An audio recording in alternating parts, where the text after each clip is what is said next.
大家好，我是于伟翔，也是大家认识的于小翔。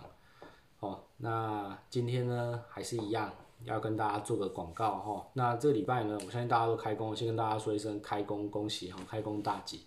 那学生也开学了，辛苦了大家，辛苦了各位家长。好，那这礼拜呢，上礼拜我们跟大家讲我们维修项目有哪些，我们今天来复习一下。我们有修手机、电脑、平板、电视、冰箱、洗衣机，还有居家的修缮。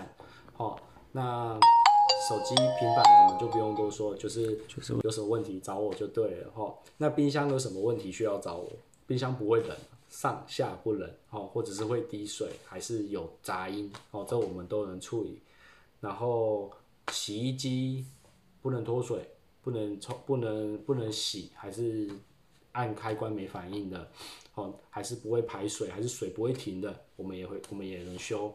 那电视的话，就是画面不能看，没声音，没影像，还是雪花，这些都可以找我们。我们师傅都对这个都蛮厉害的。那再来就是还有什么？忘记了啊，电脑了。我们这礼拜有做几台这个电脑的保养。因为像电风扇，每一年我们都要洗个1、2次电风扇。那电脑其实也是需要保养的，它里头要是卡灰尘啊，会影响它，就会让它的这个热度会上升。所以我们我们帮客人做电脑保养，都是把机器呢，就是打开，然后帮他把灰尘清掉之外，我们还会重新再上散热膏，让这个电脑的散热呢，得到最强的释放。那因为不是每个人都在用水冷嘛，所以这个散热就很重要。然后再来就是升级，如果你要比较快的速度，开机比较快啊，还是记忆体要加多一点，操作软体或者是玩游戏，还是要做什么，它都能够速度快一点。这我们都有在做。然后居家的修缮一样嘛，把马桶、水龙头、电灯，还是一些简单的这个居家能做的这个水电的服务啊，我们也有师傅在跑。然后接下来我们要讲的是我们服务的范围在哪里。大家都知道，我就是住这个中和板桥这一带。那当然新庄、土城、树林，然后三重、万华、永和，我们能够做到客人府上去，我们当然都要客人家里修。那由于现在还算是在疫情期间，所以说如果是小东西，电视、冰箱、洗衣机这个没办法，这一定要去家里去做维修。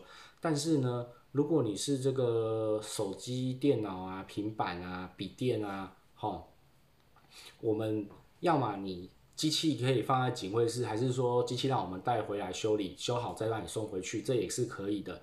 或者是在你们的1楼大厅，如果不方便到家里的，我讲的是不方便到家里去的啦。还有莱尔富啊、Seven 啊、全家啊、OK 便利商店有桌椅的地方能修，当然我能够尽量在现场帮你做维修。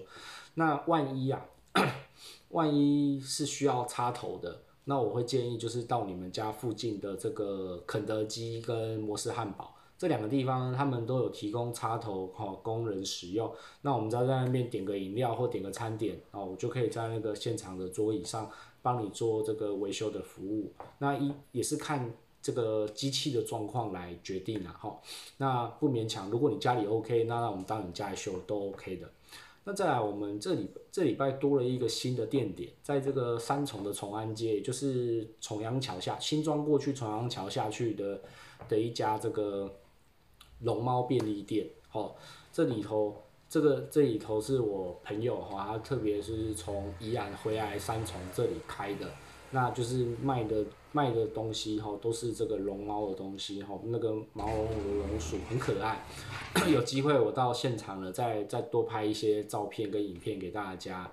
那他也是说，在这个他自己的店里可以给我一个位置，我将来如果从那个客人需要修手机、平板或者是笔电，我可以在那边帮您做维修。那个节目到了尾声了，记得大家要修什么找伟翔，谢谢。